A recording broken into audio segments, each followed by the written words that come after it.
Madison Reed never imagined she would whisper for help to a stranger. Yet on the night of the biggest gala of her career, surrounded by investors and board members who answered to her every word, a quiet terror crept into her chest for the first time in years. She noticed the bodyguard standing beside her was not one of her own people. Something about his stance, his silence, the way his eyes tracked the exits instead of the crowd, told her the truth before her mind could fully catch up. As she passed a man working quietly near the edge of the VIP section, she leaned close and spoke only two words, "Help me." In the space of 3 seconds, the calm expression on Cameron Walker's face shifted into something that had been sleeping inside him for years. Was Cameron Walker about to save a powerful CEO or unknowingly step into a conspiracy that could destroy them both? At 34 years old, Madison Reed had built a reputation few executives in the technology industry could match. She ran her company with a blend of precision and instinct, the kind that made boardrooms fall silent the moment she began to speak. For nearly 2 years, she had been steering toward a merger so large it would reshape the entire industry, a deal analysts were already calling the most significant of the decade. Every clause of the contract had been negotiated personally, every detail checked and rechecked, because she trusted almost no one with something this important. The signing gala was meant to be a celebration, a public unveiling of years of relentless work, and investors from across the country had been flown in for the occasion. The company's board had assured her again and again that everything was finally in place. None of them knew how close the entire empire actually was to collapsing from within. In the weeks leading up to the gala, the company's stock had climbed in steadily, fueled by leaked rumors of the merger and a wave of confidence from Wall Street. Board members who once questioned every decision now praised her publicly, eager to be associated with what they assumed would be a historic win. Madison accepted the praise carefully, never fully trusting applause that arrived too easily. Among the loudest voices supporting her was Ryan Mercer, the company's chief financial officer, a man she had worked beside for nearly a decade. Ryan smiled in every meeting, nodded at every proposal, and offered reassurance whenever anxiety crept into the room. Behind that practiced warmth, however, he had spent months quietly building something Madison could not yet see. Every figure he presented to the board had been shaped, just slightly, to serve a purpose only he understood. It began with small inconsistencies that anyone else might have dismissed. A handful of internal documents related to the merger's financial structure went missing from the shared servers, blamed on a routine technical glitch. A set of meeting notes from a private session with overseas investors could not be located when legal counsel asked for them. Madison noticed the gaps but reasoned that any company moving at this speed would experience friction somewhere along the way. She had survived hostile takeovers before, weathered lawsuits, and outlasted 2 recessions, so a few misplaced files barely registered as a concern. What she could not yet see was the pattern forming underneath those small failures, each one a piece of a larger structure being built without her knowledge. Ryan made certain that every irregularity pointed away from himself and towards systems too complicated for anyone to question closely. 3 days before the gala, an anonymous message arrived on a private line reserved only for emergencies. The message contained no threats of violence and no demands, only a single sentence warning her to delay the signing. Madison read it twice, then deleted it, assuming it was the work of a disgruntled competitor or an activist investor trying to rattle her before the vote. She had received strange messages before, usually timed around major announcements, and none of them had ever amounted to anything real. Still, she mentioned it briefly to her head of security, who promised to look into the matter and report back within a day. No report ever came, and in the rush of final preparations, Madison let the warning slip from her mind entirely. It would not be the last time someone tried to warn her before the danger became impossible to ignore. The night of the gala arrived with the kind of polished energy reserved for milestone events, chandeliers glowing above a room filled with tailored suits and quiet ambition. Madison moved through the crowd with practiced ease, shaking hands, accepting congratulations, rehearsing the short speech she would give before the signing. Near the edge of the ballroom, she scanned her security detail out of habit, counting the familiar faces who had protected her for years. One face did not belong.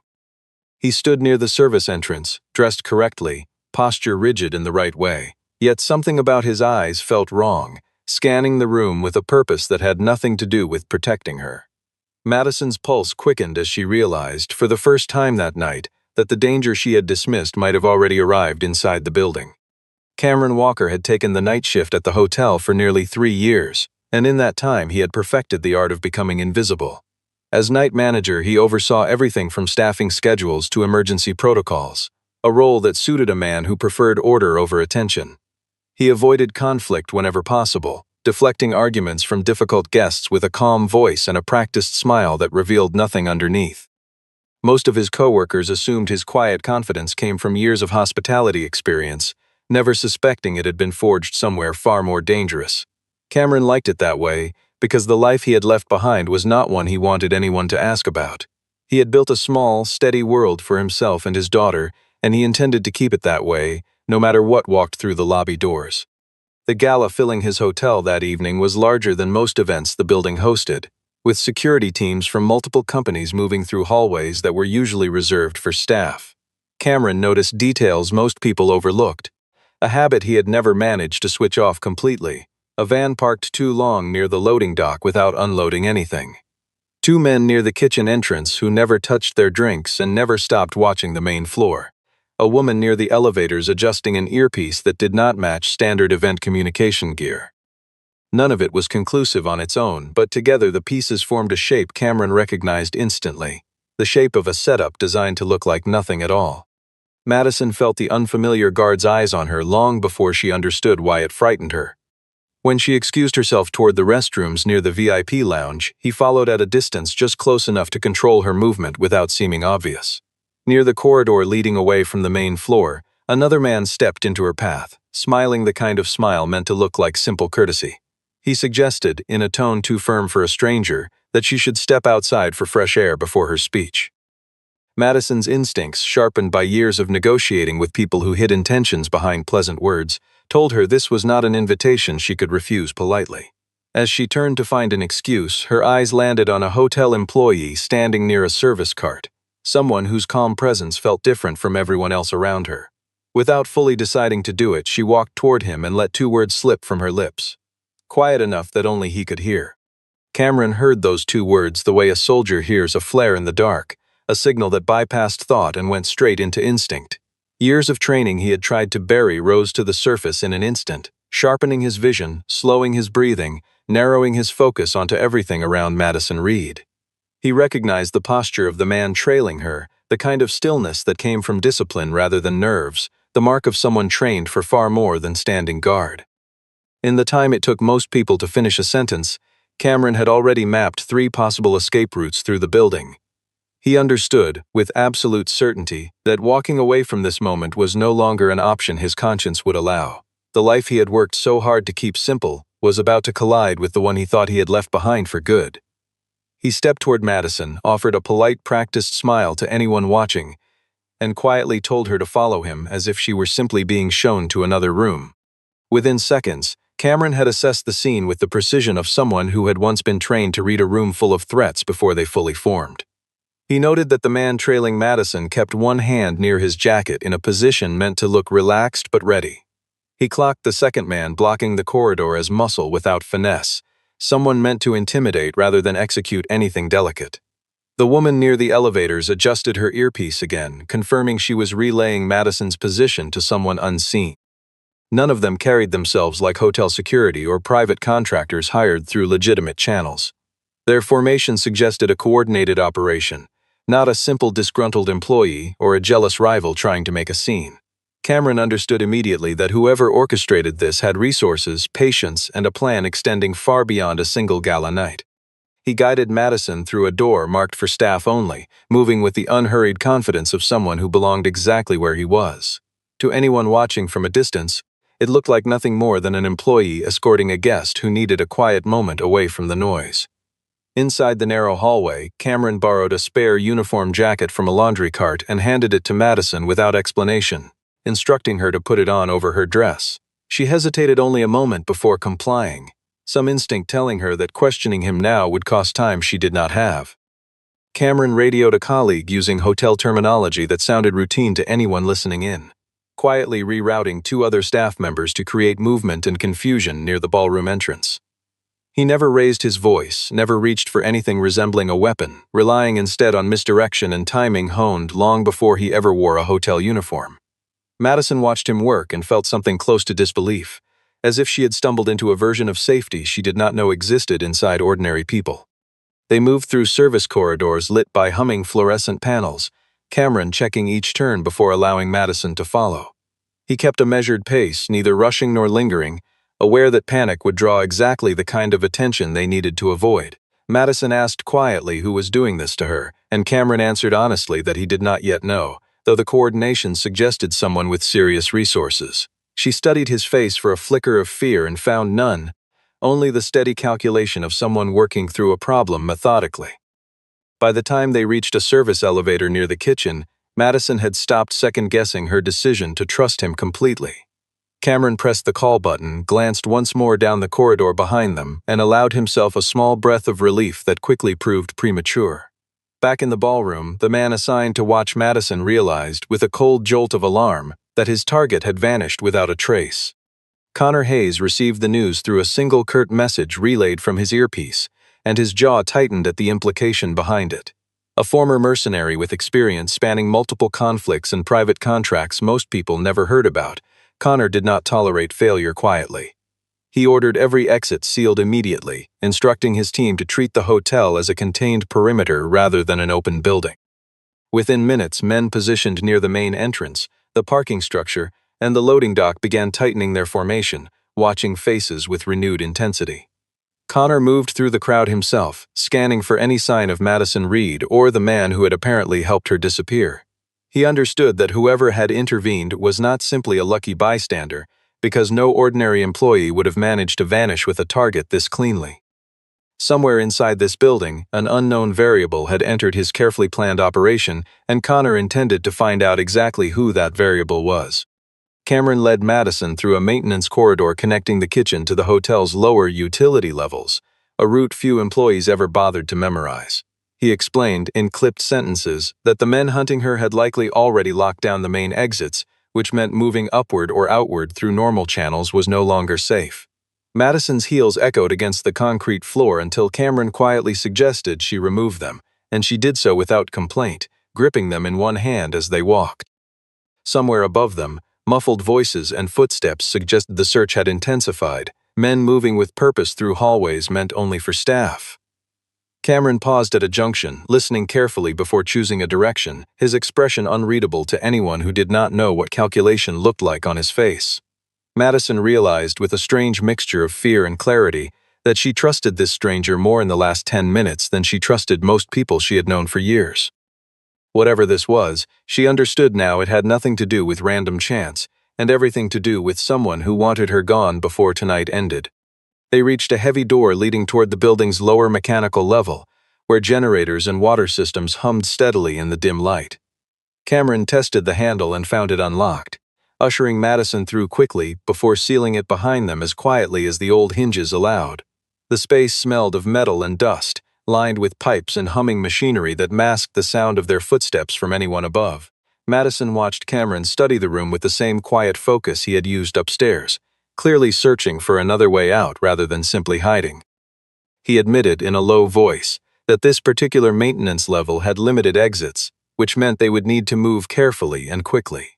As he scanned the far wall for a service hatch he remembered from building inspections, the muffled sound of a door opening somewhere above froze them both in place. Whoever was hunting them had found the same maintenance corridor, and the gap between safety and danger had just become dangerously small. In the dim hum of the mechanical room, Madison finally allowed herself to ask the question pressing against her chest since the moment they fled the ballroom. She wanted to know who Cameron really was, because no hotel manager moved through danger with this kind of precision. Cameron hesitated, weighing how much truth a stranger deserved, then offered her a version stripped down to its essentials. He told her he had once served in a specialized federal unit, the kind that rarely appeared in any official record available to the public. A mission years earlier had gone wrong in ways that cost him people he considered closer than family, and the weight of that failure had driven him out of that life entirely. Since then, he had built something quiet and ordinary, a world built around stability rather than danger, mostly for the sake of his daughter. Madison listened without interrupting, recognizing in his voice the particular exhaustion of someone who had given everything to a cause that ultimately broke him.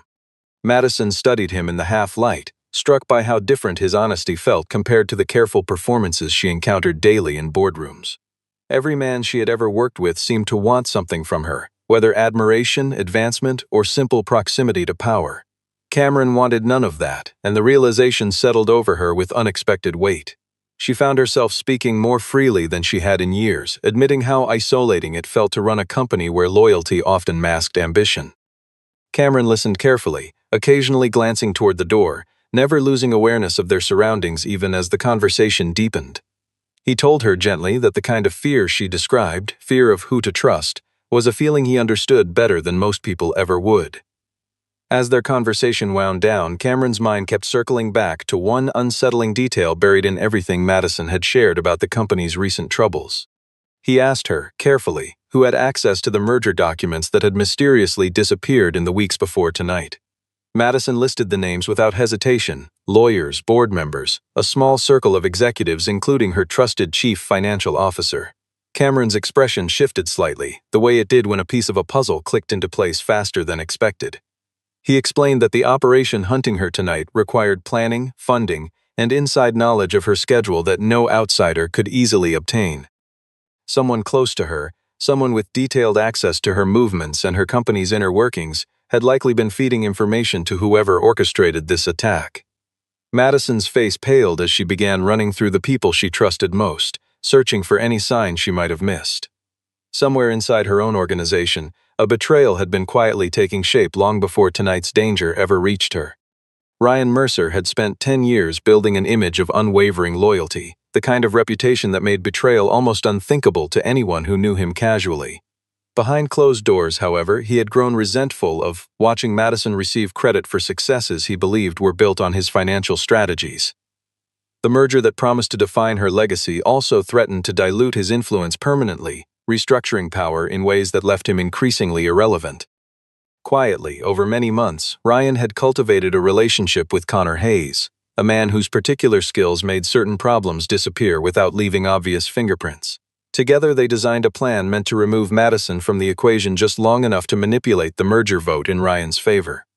Falsified documents, carefully prepared months in advance, would paint Madison as reckless and unstable, justifying an emergency transfer of authority to the board's most senior remaining executive.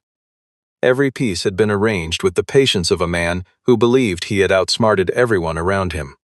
The plan relied heavily on timing, since the merger vote scheduled for the following week left little room for delay or suspicion. Ryan had already begun quietly courting select board members, framing his concerns about Madison's leadership as reluctant honesty rather than calculated maneuvering. He suggested subtly that recent operational glitches and missing documents pointed toward instability at the highest level of the company. Several board members, eager to protect their investments, had already begun entertaining the idea that change might be necessary before the merger closed. Ryan understood that perception mattered more than truth in moments like this, and he had spent years mastering the art of shaping perception. Connor's role was simple in comparison: remove Madison from public view long enough for the narrative to solidify without her interference. Neither man anticipated that the very person meant to disappear quietly would instead find an ally capable of dismantling their entire plan from the shadows. Back in the mechanical room, Cameron pieced together enough fragments from Madison's account to understand the shape of the danger they faced. He recognized patterns common to corporate sabotage operations he had encountered briefly during certain federal assignments years earlier. Falsified records, manufactured instability, a convenient absence at exactly the right moment, all pointed toward someone orchestrating a quiet coup rather than a simple robbery or random threat. Madison listened as Cameron laid out his theory, feeling a mixture of dread and clarity settle over her at once. She admitted that Ryan had seemed unusually supportive lately, a realization that now felt less like comfort and more like warning signs she had chosen to ignore. Cameron warned her that confronting Ryan directly without proof would only accelerate whatever plan was already in motion. Their priority now had to shift from simply escaping toward gathering evidence strong enough to expose the truth before the vote took place. Cameron guided Madison toward a service hatch leading to an alley behind the hotel, away from the men still searching the main floors above. They moved quickly through narrow passageways meant for deliveries, Cameron checking corners with the discipline of someone trained never to assume safety. Outside, the night air felt sharp against Madison's skin, a stark contrast to the controlled warmth of the ballroom she had left behind. Cameron flagged down a rideshare vehicle parked nearby, choosing it deliberately over calling Madison's usual driver, whose loyalty could no longer be assumed. As they slipped into the back seat, Cameron instructed the driver toward a destination several blocks from where they actually intended to go, a small precaution against anyone tracking their movement. Madison watched the hotel disappear behind them, aware that the danger she once dismissed as an annoying message had become something far more real. Somewhere behind them, Connor Hayes was already receiving updates confirming his targets had slipped past the perimeter entirely. Connor's frustration sharpened into focus as reports confirmed Madison Reed had left the building through a route his team had not anticipated. He pulled up traffic camera access through a contact embedded in city infrastructure, scanning footage for any vehicle matching descriptions near the hotel's rear exit. Within minutes, his team identified the rideshare vehicle and began tracking its movement through downtown streets with practiced efficiency. Cameron, anticipating exactly this kind of pursuit, instructed the driver to exit early, paying generously for the inconvenience without explanation. He led Madison on foot through a parking garage, weaving between vehicles before emerging on a different street entirely, breaking the visual trail Connor's team depended on. Madison struggled to keep pace, unfamiliar with movement designed purely around evasion rather than convenience, yet she refused to slow him down. Cameron's calm, methodical pace told her this was not improvisation, but a skill set built through repetition over years she could only imagine. They ducked into a quiet diner near the edge of downtown, chosen deliberately for its multiple exits and lack of obvious security cameras inside. Cameron seated Madison facing the door while he kept his own back to the wall, watching the street through reflections in the window glass. He explained quietly that predictable patterns were the easiest way to get caught, which meant their next moves needed to avoid anything resembling routine. Madison admired how naturally precaution seemed to come to him, every choice deliberate, every risk weighed before action. Outside, a dark sedan slowed briefly near the diner entrance before continuing past, and Cameron's eyes followed it until it disappeared around the corner. He admitted that whoever organized tonight's pursuit had resources extending beyond typical security contractors, hinting at deeper financial backing than a simple corporate dispute usually justified. Madison realized, with growing unease, that surviving the night required more than simply running, it required uncovering exactly who wanted her gone and why. Cameron excused himself briefly to make a call from a payphone 2 blocks away, unwilling to risk using a traceable device for what came next. He reached out to a former teammate named Derek Holt, someone who had transitioned from federal service into private cybersecurity work after their unit disbanded. Derek answered cautiously, surprised to hear Cameron's voice after years of silence, and even more surprised by what Cameron asked of him. Cameron requested a discreet trace on financial transactions connected to a private contractor he suspected was operating under multiple shell identities. Derek agreed without hesitation, recognizing the urgency in Cameron's voice despite his friend's usual composure. Within an hour, Derek sent encrypted files revealing a pattern of payments routed through offshore accounts, eventually connecting back to a corporate account tied loosely to Madison's own company. The trail, though incomplete, pointed unmistakably towards someone with deep access to both financial systems and operational decisions inside Madison's organization. Madison reviewed the documents Cameron shared with growing disbelief, recognizing internal account structures she had personally approved years earlier. The payments, disguised as consulting fees and vendor contracts, had been quietly diverted toward accounts linked to private security operations rather than legitimate business services. She traced the approval chain backward, her stomach tightening as the signatures repeatedly led toward Ryan Mercer's office. Cameron watched her process the betrayal in real time, the particular kind of grief that came from realizing someone trusted for years had been working against you in silence. He reminded her gently that evidence alone, without proper legal context, might not be enough to convince a skeptical board already primed against her. Madison straightened, pushing past the initial shock toward the calculating focus that had built her career in the first place.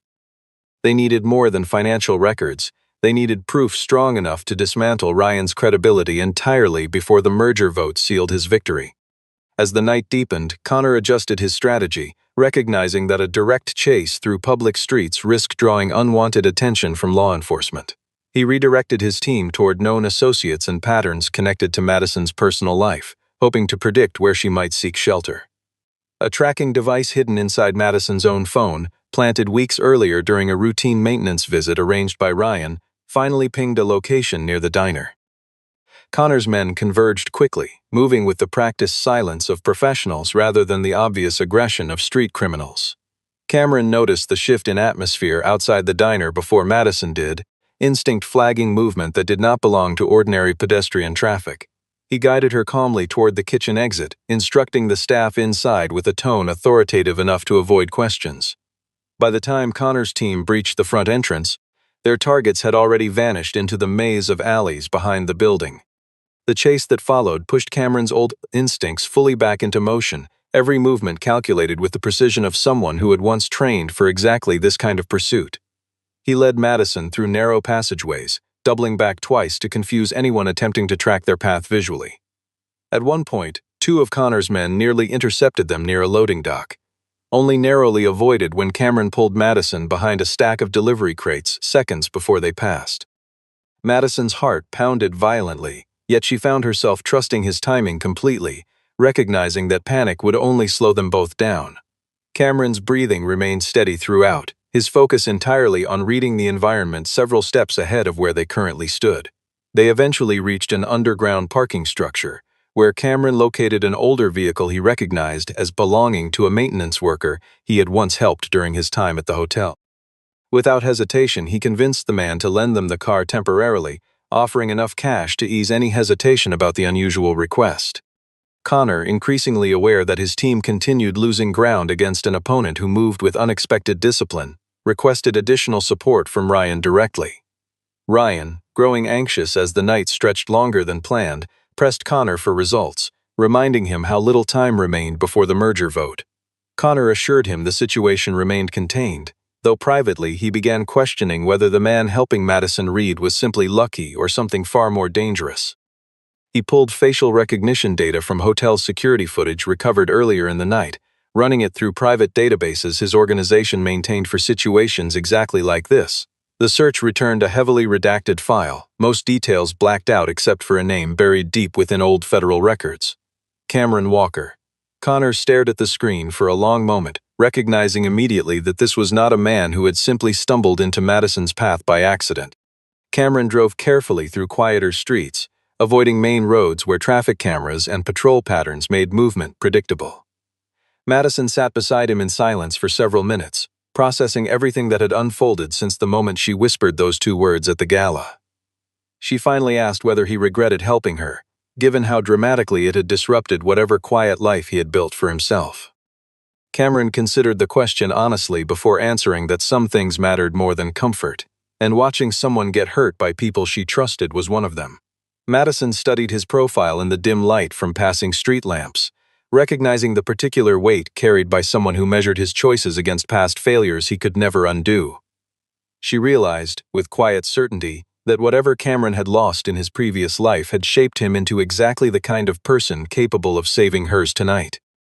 Their next move, they both understood, required exposing Ryan's betrayal before the board convened for the final vote. With Derek's continued help, Cameron began assembling a clearer picture of how deeply Ryan's scheme reached into the company's operations. Hidden communications recovered from a secondary server revealed months of correspondence between Ryan and Connor, carefully worded to avoid explicit incrimination yet unmistakable in its intent. Madison recognized several phrases referencing removing obstacles before the vote, language disturbingly casual given what she now understood it meant. Cameron cross-referenced financial records with boardroom attendance logs, confirming Ryan's private meetings with select board members had increased significantly in recent weeks. Each piece of evidence reinforced the same conclusion, a coordinated effort to destabilize Madison's leadership just long enough to seize control during a moment of perceived crisis. Madison felt a strange mixture of anger and resolve solidify inside her, replacing the fear that had dominated the earlier hours of the night. They were close to enough proof to expose everything, but Connor's renewed pursuit meant time was no longer a luxury either of them could afford. Connor, now certain of exactly who he was dealing with, shifted tactics entirely, recognizing that conventional pursuit would not work against someone with Cameron's background. He pulled together his most experienced operatives, choosing quality over numbers, understanding that brute force alone would not corner a man trained to avoid exactly that kind of confrontation. Surveillance drones, quietly deployed over key intersections near downtown, began scanning for the borrowed vehicle Cameron had taken from the parking structure. Within the hour, one drone operator flagged a match, triggering Connor to mobilize his team toward an industrial district on the outskirts of the city. Cameron, sensing the shift in pursuit intensity, recognized the telltale signs of professional tracking rather than random searching. He warned Madison that whoever hunted them had clearly identified him specifically, which meant the danger had escalated beyond a simple corporate dispute. Whatever happened next, Cameron understood, would likely require confronting Connor directly rather than continuing to evade him indefinitely. Cameron chose an abandoned warehouse complex on the edge of the industrial district, familiar terrain from earlier years spent training in similarly isolated environments. He positioned Madison inside a reinforced office structure near the back of the building, instructing her firmly to remain hidden no matter what she heard outside. Madison protested briefly, wanting to help, but Cameron explained calmly that her safety depended entirely on staying out of the confrontation that was about to unfold. He moved through the warehouse methodically, using shadows and structural cover to control the terrain before Connor's team ever arrived. When the first vehicles pulled into the lot outside, Cameron had already memorized every exit, every blind spot, every advantage the building's layout offered him. Connor emerged from his vehicle with the calm confidence of a man accustomed to controlling outcomes through force, unaware of how thoroughly Cameron had already shaped the battlefield around him. What followed was less a fight than a careful dismantling of Connor's plan, piece by piece, exactly as Cameron intended. The confrontation unfolded with brutal efficiency, Cameron neutralizing two of Connor's men before they fully understood what was happening around them. He used the warehouse's structure against them, narrow corridors limiting their numbers' advantage, low visibility disrupting their coordination entirely. Connor, recognizing quickly that his men were being systematically removed from the equation, attempted to flee deeper into the building rather than continue a fight he sensed slipping away from him. Cameron pursued with deliberate patience, never rushing, understanding that desperation often led opponents into mistakes far more damaging than any direct attack could achieve. He eventually cornered Connor near a loading bay, disarming him through a controlled sequence of movements honed across years of training Connor could never hope to match. Madison, watching cautiously from a distance despite Cameron's instructions, witnessed firsthand the cost behind the calm exterior he presented to the world. As authorities arrived to take Connor into custody following an anonymous tip Cameron arranged earlier that night, Madison understood that the danger to her life had finally ended, though the danger to her company had not. With Connor secured and unable to continue serving Ryan's interests, Madison felt a temporary wave of relief mixed with renewed urgency. Ryan remained free, unaware that his enforcer had been captured, still believing his plan to seize control during tomorrow's vote remained fully intact. Cameron warned Madison that confronting Ryan prematurely without presenting evidence publicly would only give him room to maneuver or destroy remaining proof. They spent the remaining hours before dawn organizing everything Derek had uncovered into a clear, undeniable narrative ready for presentation. Madison contacted her legal team quietly, instructing them to prepare emergency documentation without revealing the full scope of what had transpired overnight. Cameron remained close throughout, not out of obligation, but because he recognized this fight was not yet finished and refused to abandon it halfway. By morning, exhausted but resolute, Madison Reed prepared to walk into the most important boardroom meeting of her career, carrying proof capable of ending Ryan Mercer's ambitions entirely. The boardroom filled quickly that morning, members arriving with the cautious optimism of people expecting a transition of power rather than its dramatic unraveling. Ryan stood near the head of the table, composed and confident, believing Madison's absence the previous night confirmed exactly the instability he had spent months suggesting to the board. He opened the meeting smoothly, framing recent operational disruptions as evidence that leadership changes were necessary before finalizing the merger. Several board members nodded along, swayed by weeks of careful manipulation disguised as concern for the company's stability. Just as Ryan began outlining a proposal to transfer emergency authority into his own hands, the boardroom doors opened unexpectedly. Madison walked in calmly, dressed sharply despite the exhaustion lingering beneath her composed expression, every eye in the room turning toward her immediately. Behind her, Cameron entered quietly, carrying a folder containing everything needed to dismantle the narrative Ryan had spent so long constructing. Ryan's confident expression faltered slightly as Madison took her place at the head of the table, addressing the room with steady authority. She acknowledged the rumors circulating about her supposed instability, then calmly explained the real events of the previous night without revealing unnecessary detail about Cameron's background. Cameron stepped forward at her request, presenting financial records, communication logs, and verified documentation tracing the conspiracy direct back to Ryan and his arrangement with Connor Hayes. The room fell into stunned silence as evidence unfolded methodically, each document reinforcing the undeniable pattern of sabotage orchestrated from within the company itself. Ryan attempted to interject, dismissing the claims as fabricated, but his composure cracked further with each new piece of proof presented before the board. Several board members who had previously supported him now exchanged uneasy glances, recognizing how thoroughly they had been manipulated over recent weeks. By the time Madison finished speaking, the room's sympathy had shifted entirely, leaving Ryan isolated among colleagues who no longer trusted a single word he said. As Madison concluded her presentation, two uniformed officers entered the boardroom, having been contacted earlier that morning once sufficient evidence justified formal action. Ryan rose quickly, attempting to argue his innocence, insisting the documents had been manipulated to frame him unfairly. His protests grew increasingly desperate as officers approached, the weight of his exposed betrayal finally breaking through the composed mask he had maintained for years. Board members watched in stunned silence as the man they once considered indispensable was escorted from the very room where he had attempted his final maneuver for control. Madison remained still throughout, feeling no satisfaction in his downfall, only quiet relief that the truth had finally surfaced before real damage occurred.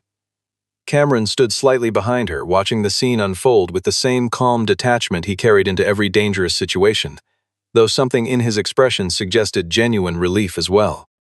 With Ryan removed and the conspiracy fully exposed, the board unanimously agreed to proceed with the merger under Madison's continued leadership, restoring the stability the company desperately needed. In the days following Ryan's arrest, the story of an attempted corporate takeover spread quickly through financial circles, drawing significant attention from journalists eager to understand exactly what had transpired. Details about Cameron's involvement emerged gradually, prompting reporters to seek interviews and public statements about the man credited with protecting Madison Reed. Cameron declined every request firmly but politely, uninterested in recognition that would inevitably draw unwanted attention back into his quiet life. He returned to his usual responsibilities at the hotel, resuming night shifts as though nothing extraordinary had interrupted his routine just days earlier. His daughter noticed his renewed lightness without understanding the reason behind it, simply grateful her father seemed less burdened than she remembered him being in recent months. Madison, meanwhile, used the public attention to reinforce trust in her company's stability, careful never to expose Cameron's identity beyond what he had agreed to share. The merger closed successfully within the week, securing both her legacy and the company's future exactly as she had originally intended. Several weeks later, once the chaos surrounding the merger finally settled, Madison found herself standing outside the same hotel where everything had begun.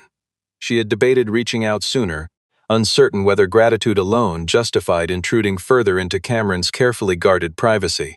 When she finally approached the front desk, Cameron looked up from his paperwork, recognizing her immediately despite the noticeably calmer circumstances surrounding this visit. Neither spoke for a moment, the silence carrying weight neither needed to fill with unnecessary words. Madison thanked him simply, acknowledging that her company and likely her life remained intact because a stranger chose to listen when she whispered for help. Cameron accepted her gratitude without deflecting it, something he rarely allowed himself to do, recognizing that this particular moment deserved honesty rather than modesty. Standing there, two people shaped by very different forms of loss found themselves quietly understanding something neither had expected to feel again. Madison asked, carefully, whether Cameron ever considered building a different kind of life beyond the quiet routine he had constructed for himself. She did not frame it as a question about romance or obligation, simply curiosity about whether stability had become a cage rather than a refuge. Cameron considered the question longer than expected, weighing years of deliberate avoidance against the unfamiliar sense of possibility stirring inside him since the night they met. He admitted that the version of himself who once refused every opportunity to reconnect with anything beyond survival felt different now, less certain that distance was the only way to stay safe. Madison smiled gently, recognizing in his hesitation the same caution she carried after years of guarding herself against people who only valued her position. Neither needed grand declarations or dramatic promises, only the quiet acknowledgement that two people who understood loss might also understand how to begin again. For the first time in longer than he could remember, Cameron did not retreat from the possibility standing in front of him, and when Madison asked if he was finally ready to start over, he simply smiled and did not say no.